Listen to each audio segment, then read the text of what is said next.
ജനപ്രതിനിധികൾ, ഉദ്യോഗസ്ഥർ, കുടുംബശ്രീ പ്രവർത്തകർ, സന്നദ്ധ പ്രവർത്തകർ അവരെല്ലാം കയറിയിറങ്ങി ഓരോ ജീവിതവും തൊട്ടറിഞ്ഞു. തൻ്റെ അയൽവാസി പട്ടിണിയിലാണോ എന്ന് മനസ്സിലാക്കി നടത്തിയ ബൃഹത്തായ ഒരു ജനകീയ പ്രക്രിയ. അതിലൂടെയാണ് ഈ യജ്ഞത്തിന് തുടക്കമിട്ടത്. ഇവിടെ ക്ലേശഘടകങ്ങളെപ്പറ്റി പറഞ്ഞു. ഭക്ഷണം, ആരോഗ്യം, വരുമാനം, വാസസ്ഥലം. ഇത് ഗ്രാമസഭകളുടെ അംഗീകാരത്തോടെയാണ് ഇത്രയും 64,006 അതിദരിദ്ര കുടുംബങ്ങളെ കണ്ടെത്തിയത്.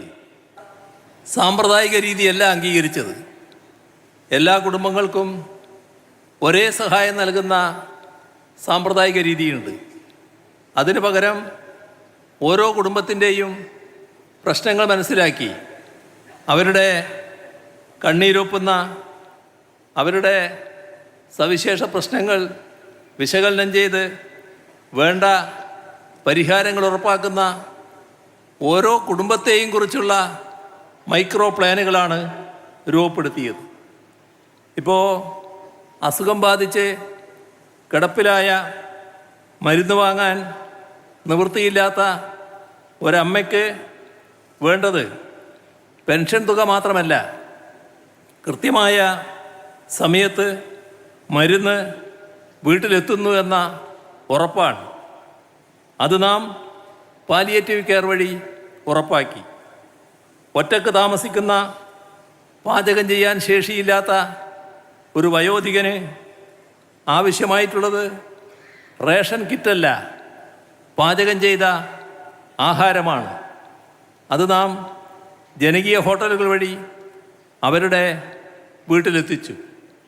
ഇങ്ങനെ ഓരോ കുടുംബത്തിനും വേണ്ട കാര്യങ്ങൾ എന്താണ്, അതിൻ്റെ പ്രത്യേകത എന്താണ്, അതുമായി ബന്ധപ്പെട്ട് ആസൂത്രണം ചെയ്യുകയും നടപ്പാക്കുകയും ചെയ്തതിൻ്റെ ഫലമാണ് ഇന്ന് നമുക്ക് മുന്നിലുള്ളത്. ഇവിടെ നമ്മുടെ സംസ്ഥാനത്ത് ഈ പട്ടികയിലുള്ള ഒരു കുടുംബം പോലും ഒരു നേരത്തെ ആഹാരത്തിനായി കൈനീട്ടേണ്ടി വരുന്നില്ല എന്ന ഉറപ്പുവരുത്താൻ നമുക്ക് കഴിഞ്ഞു. 2022 ഏപ്രിൽ 1 മുതൽ ഇതാണ് അവസ്ഥ. ഇവിടെ പറഞ്ഞു 20,648 കുടുംബങ്ങൾക്കാണ് ആഹാരം ഉറപ്പാക്കിയത്. 2,210 കുടുംബങ്ങൾക്ക് പാചകം ചെയ്ത ഭക്ഷണം വീട്ടിലെത്തിക്കുകയാണ്. Ration card, Aadhaar, bank account ഇതൊന്നുമില്ലാതെ സർക്കാരിൻ്റെ ആനുകൂല്യങ്ങളിൽ നിന്ന് പുറന്തള്ളപ്പെട്ട, അദൃശ്യമായി പോയ മനുഷ്യർക്ക് 21,263 അടിയന്തര സേവനങ്ങൾ അതിവേഗം ലഭ്യമാക്കി അവരെ സംവിധാനത്തിൻ്റെ ഭാഗമാക്കി. 85,721 വ്യക്തികൾക്ക് ചികിത്സയും മരുന്നും നൽകി. 5,777 പേർക്ക് പാലിയേറ്റീവ് കെയർ സേവനങ്ങൾ വീടുകളിൽ എത്തിക്കുന്നു. ഉജ്ജീവനം പോലുള്ള പദ്ധതികളിലൂടെ 4,394 കുടുംബങ്ങൾക്ക് സ്വന്തമായി വരുമാനം കണ്ടെത്താനുള്ള സഹായം നൽകി. സുരക്ഷിതമായ വീട് ഒരു സ്വപ്നമായിരുന്നവർക്ക് അത് യാഥാർത്ഥ്യമാക്കുന്നു. 5,400-ലധികം പുതിയ വീടുകൾ പൂർത്തിയാക്കുകയോ നിർമ്മിക്കുകയോ ചെയ്തു. 5,522 വീടുകളുടെ അറ്റകുറ്റപ്പണികൾ പൂർത്തിയാക്കി. ആരും പിന്നിലാവരുത് എന്നത് ഒരു മുദ്രാവാക്യമായിരുന്നില്ല. അത് ഈ സർക്കാരിൻ്റെ നയപരമായ ഉറപ്പാണ്. അതിലുപരി ജനങ്ങളോടുള്ള രാഷ്ട്രീയവും ധാർമ്മികവുമായ ഉത്തരവാദിത്തമാണ്. ഇന്ന് ഈ കേരള പ്രവചനത്തിൽ ആ ഉറപ്പ് പാലിച്ചിരിക്കുന്നു എന്നതിൽ പരം അഭിമാനം എന്താണുള്ളത്?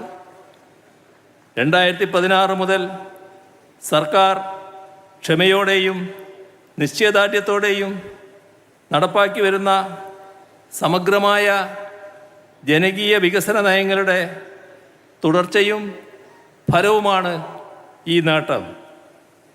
2016 അധികാരമേൽക്കുമ്പോൾ വികസന മരവിപ്പ് ബാധിച്ച കേരളത്തെയായിരുന്നു നാം കണ്ടിരുന്നത്. തകർന്ന റോഡുകൾ, തകരാനിരിക്കുന്ന പാലങ്ങൾ ഈ നാടിൻ്റെ പ്രതീകമായിരുന്നു. ദേശീയപാതാ വികസനം അസാധ്യമെന്ന് കണ്ട് ദേശീയപാത അതോറിറ്റി അതിൻ്റെ ഓഫീസ് അടച്ചുപൂട്ടി കേരളം വിട്ടു. 600 രൂപ മാത്രമായിരുന്ന ക്ഷേമ പെൻഷൻ 18 മാസത്തോളം കുടിശ്ശികയായി. പൊതുവിദ്യാലയങ്ങൾ അടച്ചുപൂട്ടൽ ഭീഷണിയിലായിരുന്നു. സർക്കാർ ആശുപത്രികൾ സൗകര്യങ്ങളും മരുന്നുകളുമില്ലാതെ പ്രതിസന്ധിയിൽ. വികസനവും വളർച്ചയും മുരടിച്ച് നാട് വിറങ്ങലിച്ചു നിന്ന അവസ്ഥ. ഓർക്കണം, നാം അവിടെ നിന്നാണ് തുടങ്ങിയത്.